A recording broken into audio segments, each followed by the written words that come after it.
Tonight, I'm going to show you guys how to make a delicious homemade pizza if you want to tag along. The most important part of a homemade pizza is, of course, the pizza dough. I made 2 of these tonight. I use this Aldi pre-made dough. The thing about this is that it is temperamental. You need to let it set at room temperature like a long time before you try and stretch, roll, or toss it, or else it's going to fight with you.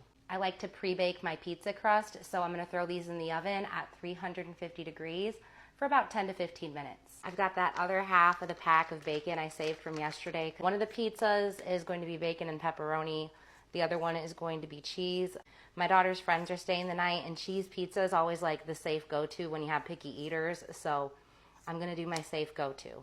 Same drill as yesterday.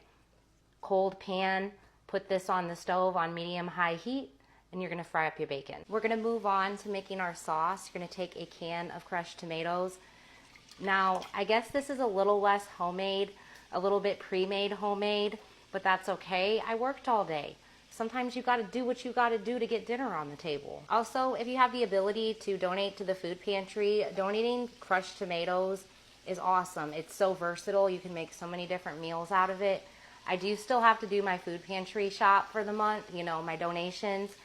And I plan on picking up a big case of these because I always try to practice what I preach. I picked some fresh basil from the garden. If you are going to use canned items, always try to add something that adds an element of freshness. And fresh herbs is a great way to do that. Toss that in your sauce. To help balance the acidity, I'm going to add some sugar in here. You don't have to do this. I just do it because I like the way it tastes, and so does my family and my friends and pretty much anyone I make pizza for. Salt and pepper, garlic powder, oregano, basil, Italian seasoning, whatever makes your little heart happy. The pizza crusts have been pre-baked and they look so beautiful. I always like to pre-bake my crust with the pasta sauce to kind of pull any of that moisture out of there. And once again, make sure that I don't end up with a soggy pizza. 10 to 15 minutes, back in the oven. To take 2 blocks of cheese and shred those up, or it's 1 block of cheese per pizza. To go with this, I'm gonna make some homemade ranch. So I'm gonna take a deli container, Greek yogurt, probably like a cup. Then you're gonna take either Miracle Whip or mayonnaise. I prefer mayonnaise, but Miracle Whip is what's open. I'm gonna do like about half a cup of that. I pretty much just eyeball this every time I do it. Ranch packet, I get these at Aldi for 59 cents. I always like to add just a little bit extra dill, pepper, and garlic powder. You're gonna take some lemon juice, and then you're gonna take some milk. If you don't have buttermilk, the lemon juice and the milk together kind of do the same thing that a buttermilk would do.